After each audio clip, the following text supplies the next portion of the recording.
Olá, paz do Senhor, esse é o seu canal EBD Viva, seja muito bem-vindo. Toda semana nós trazemos a lição da Escola Dominical, aquilo da classe de adultos para você, na íntegra. Os versículos são colocados aí na sua telinha. Nós traremos também breves comentários, inclusive vamos rememorar o versículo, né? Viva o Senhor a tua obra no meio dos anos faze-a conhecida, Abacuque 4:3. Nesse terceiro trimestre, nós estamos aprendendo sobre os ataques contra a Igreja de Cristo e as sutilezas de Satanás nesses dias que antecedem a volta de Cristo. Muito bem, é um trimestre muito abençoado por Deus. Domingo passado, nós estudamos sobre a sutileza da banalização da graça e hoje nós estudaremos sobre a sutileza da imoralidade sexual. Ao final da lição, você estará apto a responder algumas perguntinhas. Olha só para você ter ideia, hein? A partir de que ano o movimento de contestação à moral cristã ganha mais visibilidade? Qual é o sentido mais amplo da palavra grega porneia? Como o cristão compreende a homossexualidade? Qual a maneira que o Criador deixou para guardar o casal contra as suas mais diferentes formas de impurezas, dentre outras? Também eu te convido a ficar conosco e ganhar tempo e fixar o conteúdo da nossa lição, além de responder essas perguntas, né? Pela graça de Deus, dirigidos pelo Espírito Santo, nós traremos um aprendizado para você. A linguagem é simples, clara, objetiva e respeita os tópicos, subtópicos e também a dinâmica da lição aplicada. Cada lição, um aprendizado para a nossa vida cotidiana. Fique conosco até o final da aula, receba as bênçãos de Deus e serás abençoados, você, sua família e seu ministério.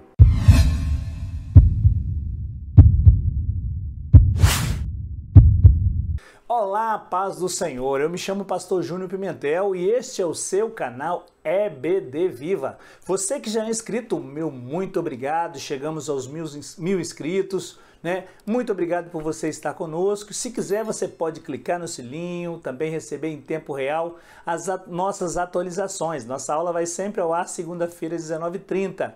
E você também pode abençoar outras vidas, #compartilhando o nosso material para outras pessoas. Olha, as nossas aulas elas estão organizadas em playlists, você pode acessar o nosso canal e verificar as aulas passadas, então acesse, compartilhe e abençoe a nossa vida. Hoje nós estudaremos a terceira lição, que tem por título A Sutileza da Imoralidade Sexual.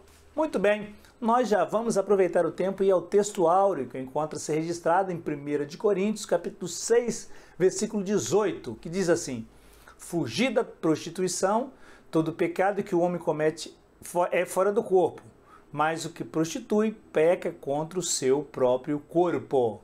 Verdade prática, nós entendemos que as Escrituras condenam toda forma de prática sexual fora da esfera do casamento, constituído por quem? Por Deus. Hoje nós aprenderemos, irmãos e irmãs, sobre o padrão divino para a expressão sexual, sendo que a relação sexual está restrita na esfera do casamento, pois temos a necessidade de glorificar a Deus com o nosso corpo. Muito bem, é isso aí. Vamos também à leitura bíblica em classe da lição de hoje, que encontra-se em 1 de Coríntios, capítulo 6, versículos de 15 a 20, e Romanos, capítulo 1, versículos 26 a 28. Não sabeis vós que os vossos corpos são membros de Cristo? Tomarei, pois, os membros de Cristo e faloei membros de uma meretriz? Não, por certo. Ou não sabeis que o que se ajunta com a meretriz faz um corpo com ela? Porque serão, disse, dois numa só carne. Mas o que se ajunta com o Senhor é um mesmo espírito. Fugir da prostituição, todo pecado que o homem comete é fora do corpo, mas o que se prostitui peca contra o seu próprio corpo, que é o nosso texto áureo, né? Ou não sabeis que o nosso corpo é o templo do Espírito Santo, que habita em vós, proveniente de Deus, e que não sois vós mesmos? Porque fostes comprados por um bom preço. Glorificai, pois, a Deus no vosso corpo e no vosso espírito, os quais pertencem a Deus, pelo que Deus os abandonou às paixões infames, porque até as suas mulheres mudaram o uso natural, no contrário à natureza, e, semelhantemente também, os varões, deixando o uso natural da mulher, se inflamaram em sua sensualidade uns para com os outros, varão com varão, cometendo torpeza e recebendo em si mesmos a recompensa que convinha ao seu erro. E como eles se não importaram de ter conhecimento de Deus, assim Deus os entregou a um sentimento perverso para fazerem coisas que não convêm. Muito bem. A presente lição tem o objetivo de destacar o processo de distorção da moralidade sexual que a sociedade atual vem passando. Este processo atinge a igreja local e por isso nós vamos iniciar a lição trazendo o contexto histórico, a banalização do sexo pré-conjugal, do extraconjugal e, consequentemente, a normalização da homossexualidade. Finalmente, apresentamos o padrão bíblico da moralidade sexual cristã. Os objetivos da lição de hoje, o primeiro é explicar a revolução sexual na sociedade atual. O segundo é pontuar a pecaminosidade do relacionamento pré-conjugal, extraconjugal e homossexual. E o terceiro é apresentar o padrão bíblico para o relacionamento sexual sadio. A palavra-chave de hoje é imoralidade. A introdução de hoje nós abordaremos questões, irmãos, relacionadas à sexualidade. Destacaremos que a revolução sexual provocou grandes mudanças na forma como a sexualidade era vista e praticada no Ocidente. Práticas antes vistas como pecaminosas e até mesmo criminosas passaram a ser tratadas com naturalidade e normalidade. Por exemplo, sexo antes do casamento e entre pessoas solteiras, que era vista como fornicação, passou a ser uma prática cada vez mais aceita e tolerada, da mesma forma que o adultério, que já foi tratado como crime, também passou a ser vista como naturalidade, bem como a normalização do homossexualismo ou da homossexualidade. Olha, inclusive pais já construindo quartos para os filhos namorados ficarem dentro de casa juntos, A revolução sexual, um novo paradigma para a sexualidade. O paradigma judaico-cristão moldou a cultura ocidental. Durante séculos, dentro desse modelo cultural, os valores morais prevalecentes eram aqueles extraídos da Bíblia ou inferidos a partir dela. Nesse aspecto, a sexualidade humana era vista como algo sagrado e que, portanto, deveria ser exercida dentro dos parâmetros estabelecidos por esse modelo. Dessa forma, as relações sexuais deveriam ser heterossexuais, monogâmicas, não sendo consideradas normais ou aceitas nenhuma outra forma de expressão sexual, Vamos lá ver em Gênesis capítulo 1, versículo 27. Criou, pois, Deus o homem em a sua imagem. A imagem de Deus o criou, homem e mulher os criou. Subtópico de número 2, a quebra de um tabu. A partir dos anos 1960, o Ocidente passa por grandes mudanças sociais.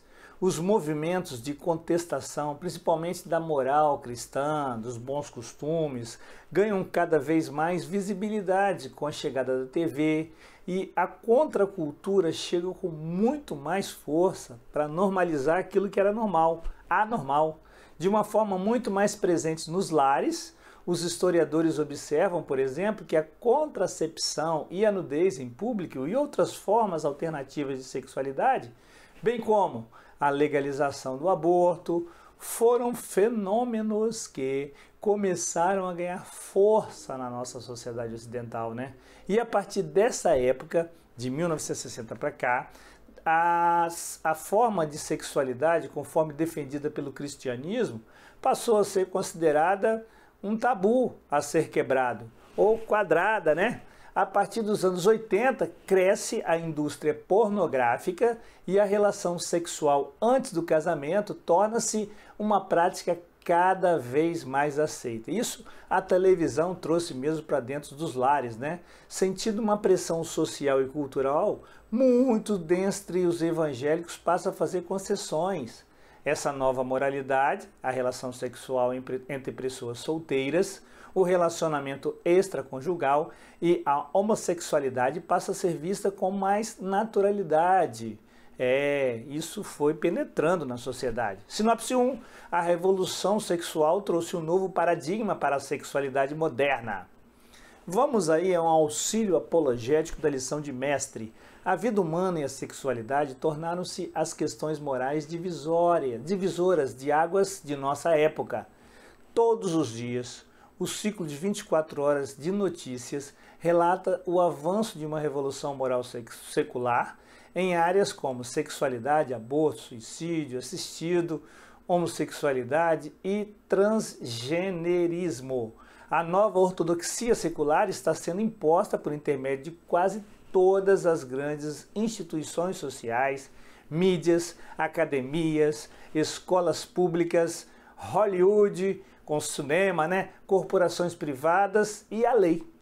Aqueles que discordam do ethos secular corrente apelam ao direito, à liberdade religiosa. O presidente da Comissão de Direitos Civis dos Estados Unidos escreveu com desdém que a expressão liberdade religiosa não representará nada, a não ser a hipocrisia, enquanto permanecer com o código para discriminação, intolerância, racismo, sexismo, homofobia, islamofobia, supremacia cristã ou qualquer outra forma de intolerância. Observe que a expressão liberdade religiosa é colocada entre aspas como se fosse um direito ilegítimo e não um direito fundamental em que uma sociedade livre, o próximo passo será negar aos cidadãos a sua liberdade religiosa. É muito complicado, irmãos. E isso já começou. Aqueles que resistem à revolução moral secular têm perdido empregos, negócios e posições de ensino. Tópico 2. As principais distorções da sexualidade sadia. Subtópico 1. A prática da fornicação. No contexto evangélico, o termo fornicação passou a ser entendido como prática não aceita e reprovável do sexo antes do casamento, realizada por pessoas solteiras. Contudo, o termo grego usado no Novo Testamento, no grego koiné, né, é a palavra porneia, que dá origem às palavras já cunhadas na língua portuguesa, como pornô, pornografia, etc. Possui um sentido muito mais amplo. Ele significa qualquer tipo de ato sexual considerado pecaminoso, incluindo adultério, né, prostituição, impureza e a fornicação. Né? Na verdade, porneia significa as palavras prostituição e fornicação como sinônimas. Em 1 Coríntios, capítulo 6, versículo 18, Paulo usa o termo com sentidos de fornicação e prostituição, considerando como prática pecaminosa e extremamente maléfica para a vida cristã. Como está escrito, não há um justo, nem sequer um. Subtópico 2, adultério não é crime, mas é pecado. O adultério já foi considerado crime pela legislação brasileira e até a revogação da lei que o regulamenta. Hoje não é considerado mais um crime, contudo, à luz da Bíblia, não deixou de ser um pecado. A Bíblia Sagrada reprova veementemente a prática do adultério. Olha, quando o rei Davi adulterou com Betseba, o profeta Natã, amando de Deus, condenou de forma dura o seu ato pecaminoso. 2 Samuel, capítulo 11, versículos de 1 a 5. Vamos ler aí na telinha? Tendo decorrido um ano, no tempo em que os reis saem à guerra, Davi enviou Joabe e com ele os seus servos e todo o Israel. E eles destruíram os amonitas e sitiaram a Rabá. Porém Davi ficou em Jerusalém. Ora, aconteceu que numa tarde Davi se levantou do seu leito e se pôs a passear no terraço da sua casa, da casa real. E do terraço viu uma mulher que estava se lavando, né? E era esta mulher muito formosa à vista. Tendo Davi enviado a indagar a respeito daquela mulher, disseram-lhe: porventura não é Betseba, filha de Eliã, mulher de Urias, o heteu? Então Davi mandou mensageiros para trazê-la, e ela veio a ele, e ele se deitou com ela, pois já estava purificada da sua imundícia. Depois ela voltou para sua casa. A mulher concebeu e mandou dizer a Davi: estou grávida. Na literatura sapiencial, especificamente os provérbios, sobejam as advertências contra essa prática. Em Provérbios 5, 1 a 23, temos aí um exemplo. Jesus e seus apóstolos condenaram o adultério. Mateus 5,31, 1 Coríntios 6, 9, que diz assim: não sabeis que os injustos herdarão o reino de Deus? Não vos enganei, nem os devassos, nem os idólatras, nem os adúlteros, nem os efeminados, nem os sodomitas. José é um exemplo a ser seguido. Em Gênesis 39, conta a história dele no Egito, tentado pela mulher de Potifar, o egípcio oficial de Faraó, capitão da guarda. José se manteve íntegro e no final desse mesmo capítulo, mesmo preso injustamente, a Bíblia nos relata que o Senhor, porém, estava com José e estendeu sobre ele a sua benignidade e deu-lhe graça aos olhos do carcereiro mor. Gênesis 39, 21 está escrito isso daí. Subtópico 3, homossexualidade, uma contradição da ordem natural. Os cristãos que têm na Bíblia a sua única regra de fé compreendem a homossexualidade como um comportamento adquirido e não como um determinismo biológico. Não há nenhum dado científico confiável que diga que a homossexualidade seja genética. Em outras palavras, não há como dizer que alguém nasce homossexual. A homossexualidade é um comportamento adquirido e vários fatores fazem parte desse processo. Por exemplo, o caso dos gêmeos idênticos, comprova isso. A realidade tem nos mostrado que as pesquisas confirmam que há gêmeos em que um é homossexual e o outro não.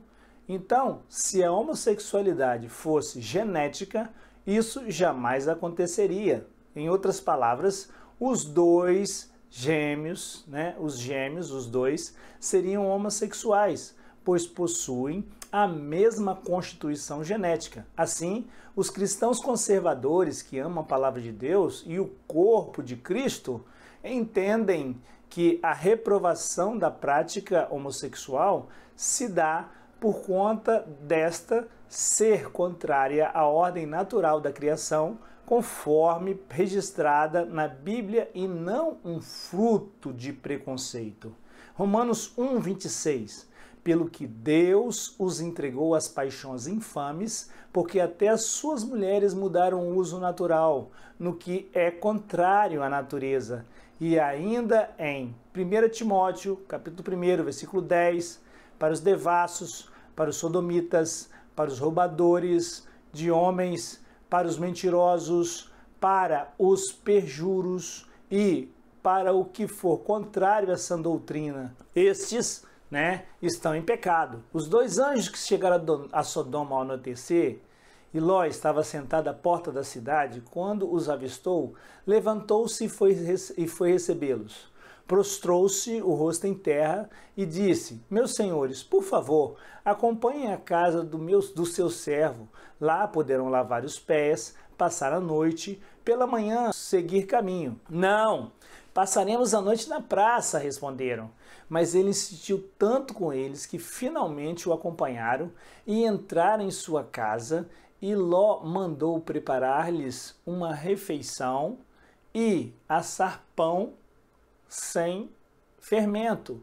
E eles comeram e ainda não tinham ido deitar-se, quando todos os homens de toda a parte da cidade de Sodoma, os mais jovens aos mais velhos, cercaram a casa e chamaram Ló e lhe disseram: onde estão os homens que vieram à sua casa esta noite?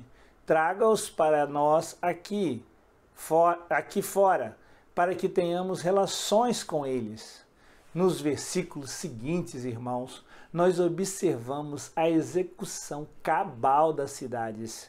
Sinopse 2, o relacionamento pré-conjugal, extraconjugal e homossexual é uma prática que distorce o propósito de Deus. Tim Williams viveu por muitos anos como homossexual, mas agora está casado com uma mulher e tem filhos. Se Deus criou algumas pessoas gays, diz ele, então Deus está fazendo um jogo cruel com elas.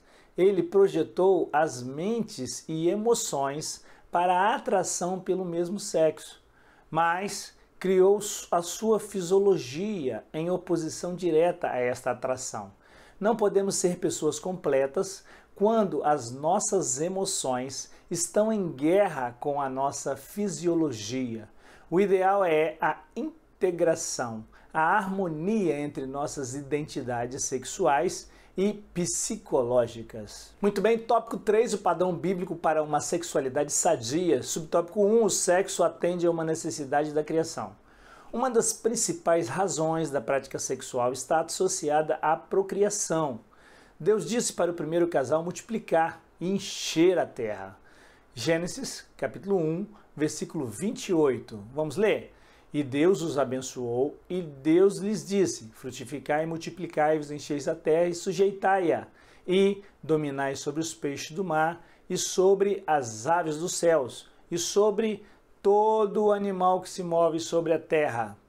Sem a procriação, não haveria a perpetuação da espécie humana. O sexo, portanto, atende a uma necessidade premente da criação. Subtópico de número 2, o sexo como complementação e satisfação. Além da procriação, o sexo deve atender à necessidade de completação e satisfação. A Bíblia não condena a prática sexual quando ela é experienciada dentro dos limites que o Criador estabeleceu ou estipulou, que é o casamento. Vamos ler em Mateus capítulo 19, versículo 5? E disse, portanto, deixará um homem pai e mãe, e se unirá-se-á a sua mulher, e serão dois uma só carne. Muito bem. A maneira que o Criador deixou para guardar o casal contra suas mais diferentes formas de impureza, como a fornicação, o adultério e a homossexualidade, foi o sexo praticado dentro da esfera do casamento, monogâmico e heterossexual. Contudo, convém dizer que o sexo no casamento não deve ser visto como um fardo, mas como um espaço no qual um se complementa no outro. Também não deve ser visto apenas como um dever ou obrigação a ser praticado de forma mecânica e sem amor. Deve ser feito com amor, de forma que o casal se sinta satisfeito e realizado. Provérbios 5, 18 e 19. Seja bendito o teu manancial e alegra-te com tua mulher da tua mocidade como a cerva amorosa e gazela graciosa. Os seus seios te saciem todo o tempo e pelo seu amor sejas atraído perpetuamente. Subtópico 3, o pastoreio cristão e a prática homossexual, mesmo reprovando o comportamento, o homossexual por ser incompatível com os valores cristãos, a igreja não deve, de forma alguma, deixar de enxergar a pessoa do homossexual como alguém que foi feito à imagem e à semelhança de Deus. Devemos amar os homossexuais, devemos respeitar. Gênesis capítulo 1, versículo 26 diz: E disse Deus, façamos o homem à nossa imagem, conforme a nossa semelhança, e domine sobre os peixes do mar, e sobre as aves dos céus, e sobre o gado, e sobre toda a terra, e sobre todo réptil que se move sobre a terra. Muito bem. E que, portanto, também por ele, por Deus, é amado. João 3,16, né? Porque Deus amou o mundo de tal maneira, né, irmãos? Mesmo que tenha sido desbotada pelo pecado, contudo, nenhum homem ou mulher deixou de ser imagem e, como tal, devem ser vistos e respeitados como pessoas. A igreja, portanto, não deve rejeitar o homossexual, muito pelo contrário, deve acolher. Todavia, por acreditar que a homossexualidade deve ser vista como um comportamento adquirido e que, como prática, se afasta daquilo que preceitua a Bíblia sobre a correta expressão da sexualidade, ensina, ordena o abandono e abstinência da prática por parte daqueles que se converteram, irmãos, à fé cristã. A igreja crê e defende que qualquer forma de expressão sexual fora do casamento ou praticada por pessoas do mesmo sexo é mostrada nas Escrituras como pecaminosa. Por outro lado, acredita que o Evangelho é poderoso para transformar todo aquele que crer em Jesus como único e suficiente Salvador. Isso inclui também os homossexuais, que venham a Jesus. Sinopse 3, segundo o padrão bíblico, o sexo atende à necessidade de procriação e da satisfação do casal. Vamos à conclusão da lição de hoje? Nesta lição, nós aprendemos sobre 3 dos principais desvios do modelo de sexualidade bíblica: a fornicação, o adultério e a homossexualidade. Essas 3 práticas pecaminosas têm ganhado cada vez mais espaços na sociedade nas últimas décadas. Muitos crentes têm negligenciado o ensino bíblico e também se rendido a essas sutilezas pecaminosas. Qualquer prática sexual fora do modelo bíblico traz consequências morais e espirituais. Deus quer que vivamos o sexo no padrão por ele estabelecido e que de fato vai nos fazer realizados e plenificados, termos pleno gozo em Jesus. O padrão bíblico para o relacionamento sexual envolve trazer a vida ao mundo por meio da procriação e da satisfação sexual do casal. Esse é um ponto importante a ser ressaltado, pois a revolução sexual descartou o primeiro propósito e banalizou o segundo.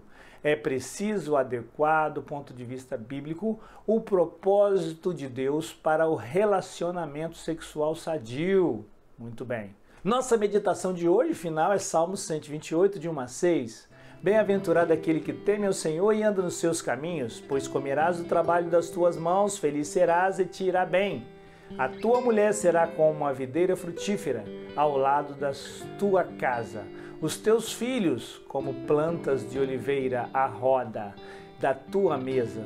Eis que assim será abençoado o homem que teme ao Senhor. O Senhor te abençoará desde Sião, e tu verás o bem de Jerusalém em todos os dias da tua vida, e verás o filho dos teus filhos e a paz sobre Israel. Chegamos ao final de nossa lição de hoje. Muito obrigado pela sua audiência. Pedimos a Deus que os abençoe rica e poderosamente. Senhor nosso Deus, abençoe cada internauta, Pai, cada pessoa que está tendo acesso a esse ser humano magnífico, Senhor, que tem sentado para aprender a Tua palavra. Somos, Senhor, Teus filhos. Abençoa todos os casais na face da terra. Abençoa, Senhor, aqueles que são homossexuais, heterossexuais, todas as pessoas de todos os sexos. Abençoa que elas possam, Senhor, meu Pai, se converter a Ti como seu único e suficiente Salvador. Tu, Senhor, é um Deus que tudo pode. Todo poder está nas tuas mãos. Pedimos a Ti, Senhor, que abra as mentes dos cidadãos, das pessoas que possam entender o Evangelho de Cristo. Senhor, nós cremos como a Bíblia sendo inerrante, infalível e inspirada a palavra de Deus. Não há erro. Então, nosso Senhor, usamos esse livro-texto para estudar durante todas as lições desse trimestre na escola dominical e, consequentemente, essa educação continuada que nós vivemos nas Assembleias de Deus do Brasil. Sê conosco, nos guarda, nos abençoa cada um, dá força, abençoa, Senhor, o Alaído, abençoa o que está enfermo, sê com ele, Pai, abençoa a irmã Elaci, todas as pessoas, pastor Levi Aguiar, Levi Júnior, pastor Seco Ministério Ibis, todos os obreiros, também, Senhor, a Assembleia de Deus de Conha, Cachoeiro, Colatina, São Mateus, ó Senhor, do Rio de Janeiro, de São Paulo, de Curitiba, de Bahia, Piauí, Amapá, Mato Grosso, todas as pessoas que têm, Senhor, assistido o nosso canal, sê com eles. Abençoa cada um, professor, professora, aluno, secretário de sala, em nome de Jesus. Amém.